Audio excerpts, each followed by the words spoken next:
उन्हाळ्याचे दिवस, उष्णतेतील सौंदर्य, मराठी निबंध, झगझगती उन्हे, हवेमधील वाहणारी उष्ण लहरे आणि सर्वत्र पसरलेली शांतता. उन्हाळा हा ऋतू एक विलक्षण विरोधाभास घेऊन येतो. एकीकडे तो शरीराला झाकाळून टाकतो, तो दुसरीकडे जीवनातील काही सर्वात गोड, स्निग्ध आणि हृदयस्पर्शी क्षणांचा साक्षीदार बनतो. हा ऋतू फक्त घाम आणि त्रास यासाठी नाही, तर संयम, सहनशीलता आणि साध्या आनंदाचा शोधाचे पाठ शिकवतो. उन्हाळ्याच्या दुपारी निसर्गाने जणू काही तपश्चर्या केली आहे. झाडे, वनस्पती झाकाळून टाकण्यासाठी त्याची पाने आवरण करतात. पक्षी त्याच्या घरट्यामध्ये शांत बसतात आणि पक्ष्यांचा कलरव नाहीसा होतो. जमिनीतून येणारी उष्ण वारा पाय जळू लागते.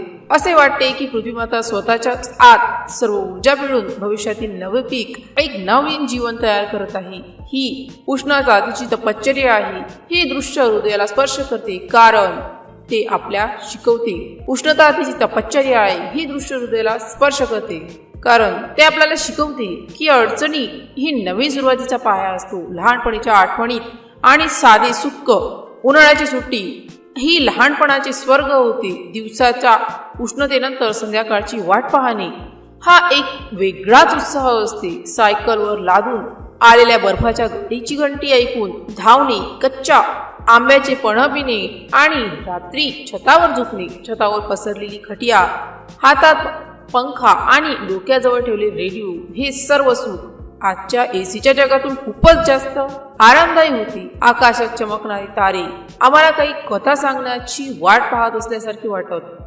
आता ते दिवस नाही, ते छत नाही, त्या गोष्टी नाही, त्याची आठवण आजही असंख्य सुयासारखी हृदयाला टोचते.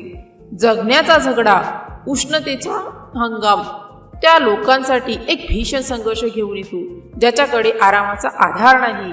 पुन्हा चालणारी ऑटो रिक्षा, रस्त्याच्या काठाला फळांचा ठेला लावणारा, रस्त्यावर सिमेंट ठेवणारा मजूर, त्यांच्या डोळ्यातील थकवा आणि घामाने भिजलेली शर्ट पाहून मन विचलित होते. तरीही त्यांच्या हसण्यात एक अदम्य जीवनक्षमता दिसते. थंड पाण्याच्या एका लहान ग्लासाच्या शोधात निघालेला एक रिक्षाचालक जेव्हा कोणाच्या घरातून पाणी पितो, तेव्हा त्याच्या चेहऱ्यावर जी समाधानी दिसते, ते एसीच्या तासात सुद्धा सापडत नाही. हे दृश्य आपल्याला मानवी संवेदनशीलता आणि सहकार्य याचे पाठ शिकवते. उन्हाळ्यात पाण्याच्या एका थेंबाची किंमत वाढते. पुरवाईचा एक झोका वरदानासारखं वाटतो. या हंगामात लोक एकमेकांच्या आधाराने वाढतात. शेजाऱ्याच्या घरातून आलेले थंड सरबत, आजीच्या हाताचा आंब्याचा पन्हा आणि आईच्या हातचा पंखा, या सर्व गोष्टी नात्यांची ऊब वाढवतात. उन्हाळा आपल्याला शिकवतो की लहान लहान गोष्टींमध्ये सुद्धा खूप मोठा आनंद लपलेला असतो आणि स्नेह हा सर्वात मोठा शीतलता आहे. उन्हाळा हा केवळ एक ऋतू नाही, तो एक शिक्षक आहे.